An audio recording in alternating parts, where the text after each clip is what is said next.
Assalamualaikum warahmatullahi wabarakatuh. Salam sejahtera untuk kita semua. Salam Om Swastiastu, nama budaya, salam kebajikan. Yang terhormat Ketua Komisi 1 DPR RI Bapak Utut Adianto, yang saya hormati Menteri Pertahanan Republik Indonesia Letnan Jenderal TNI Purnawirawan Sapri Samsudin, yang saya hormati para Wakil Ketua Komisi 1 DPR RI Bapak Budi Satrio Jiwandono, Bapak Ahmad Heriawan, Bapak Anton Sukartono, dan Bapak Dep Akbarsah.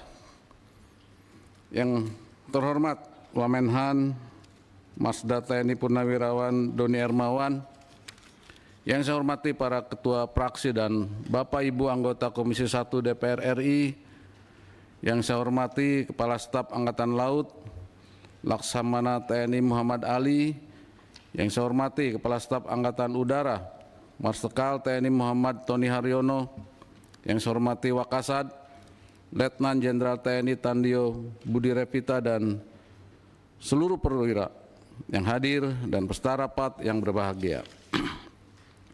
Pertama-tama marilah kita panjatkan puji syukur kehadirat Tuhan Yang Maha Esa, karena atas limpahan rahmat serta karunia-Nya pada hari ini kita masih diberikan kekuatan dan kesehatan untuk mengikuti rapat dengar pendapat dengan Komisi 1 DPR RI tentang kesiapan TNI dalam pengamanan Pilkada Serentak 2024. Sebelum saya memulai paparan pada hari ini, izinkan saya dan seluruh jajaran TNI mengucapkan selamat atas terpilihnya Bapak dan Ibu sekalian di Komisi 1 DPR RI.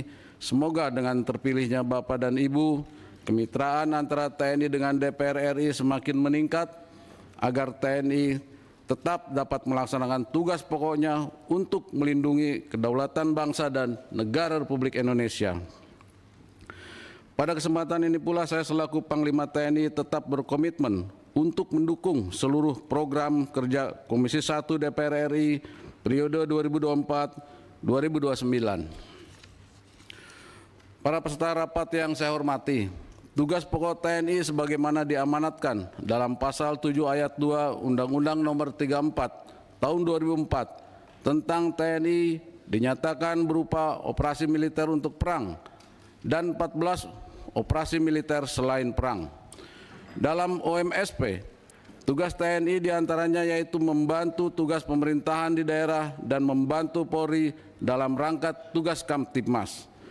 Dalam kaitannya dengan Pilkada Serentak, TNI akan membantu pemerintah dalam penyelenggaraan Pilkada Serentak 2024 dan membantu Polri dalam pengamanan setiap tahapan penyelenggaraan Pilkada Serentak 2024 agar berjalan dengan aman, tertib, dan lancar. Tahapannya telah dimulai pada akhir Agustus dan akan berakhir sampai dengan akhir bulan Desember 2024. Pilkada tahun ini akan dilaksanakan di 545 wilayah di seluruh Indonesia yang dilaksanakan di 37 provinsi, 415 kabupaten, dan 93 kota. Yang akan diikuti lebih dari 1.000 pasangan calon kepala daerah, baik gubernur dan wakil gubernur, bupati, wakil bupati, serta wali kota dan wakil wali kota. Dan terdapat 34 orang bakal calon kepala daerah yang merupakan prajurit TNI, baik aktif maupun purnawirawan, dengan rincian 16 orang perwira tinggi, 16 orang perwira menengah, dan 2 orang perwira pertama dan 1 orang tamtama TNI. Hal ini penting saya sampaikan karena telah menjadi komitmen TNI terkait netralitas dalam pilkada. Situasi menjelang Pilkada Serentak sampai dengan tahap pendaftaran paslon sangat dinamis, sehingga menyebabkan Pilkada Serentak ke depan memiliki kompleksitas yang lebih tinggi jika dibandingkan dengan Pilpres.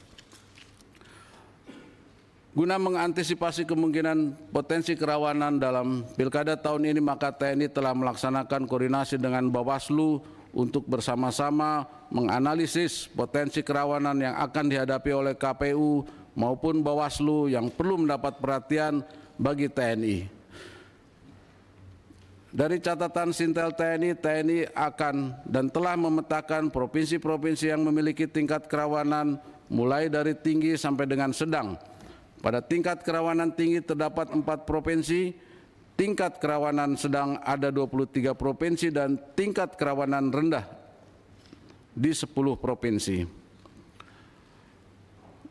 Kerawanan terbagi dalam 3 konteks utama, yaitu politik, sosial budaya, dan keamanan dalam negeri.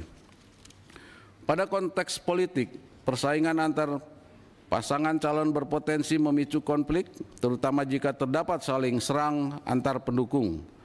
Kemudian aktivitas massa yang mendukung paslon tertentu dapat menjadi sumber ketegangan, terutama bila terjadi klaim kemenangan atau protes terhadap hasil pemilu.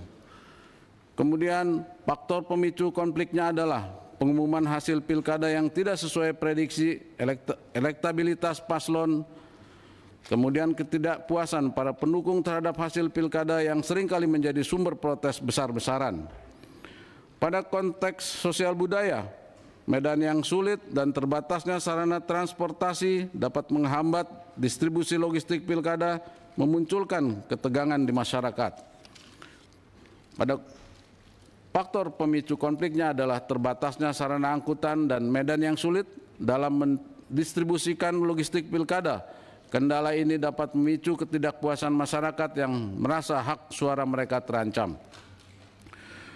Pada konteks Kamdagri, ancaman dari kelompok tertentu yang berupaya mengganggu jalannya pilkada seperti aksi intimidasi atau sabotase, sistem perwakilan dalam pemilu seperti sistem noken di Papua dapat menjadi sumber ketidakpuasan massa, terutama jika mereka tidak setuju dengan pilihan yang ditentukan oleh kepala suku.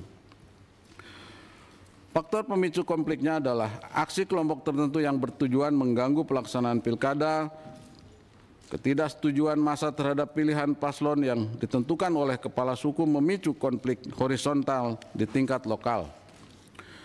Para peserta rapat yang saya hormati, TNI telah melaksanakan analisis terkait kerawanan yang kemungkinan akan terjadi dalam tahapan Pilkada serentak 2024. Beberapa hal menonjol yang terjadi antara bulan September sampai dengan bulan November 2024. Pada bulan September 2024 terdapat 3 kejadian, yaitu pelemparan granat oleh OTK di rumah calon gubernur Aceh, kemudian penembakan yang dilakukan oleh OTK terhadap rumah dan mobil calon Bupati Toli-Toli, pergantian calon wakil gubernur Papua Selatan, dan pada bulan Oktober terdapat 2 kejadian menonjol, pemecatan calon Bupati Malang, kejadian kecelakaan kebakaran kapal motor yang mengakibatkan meninggalnya calon gubernur Maluku Utara. Kemudian pada bulan November ini 2 kejadian menonjol, KPU membatalkan paslon nomor urut 1 Pilkada Papua Barat Daya dan pembacokan oleh pendukung salah satu paslon pada Pilkada Kabupaten Sampang yang mengakibatkan 1 orang meninggal dunia.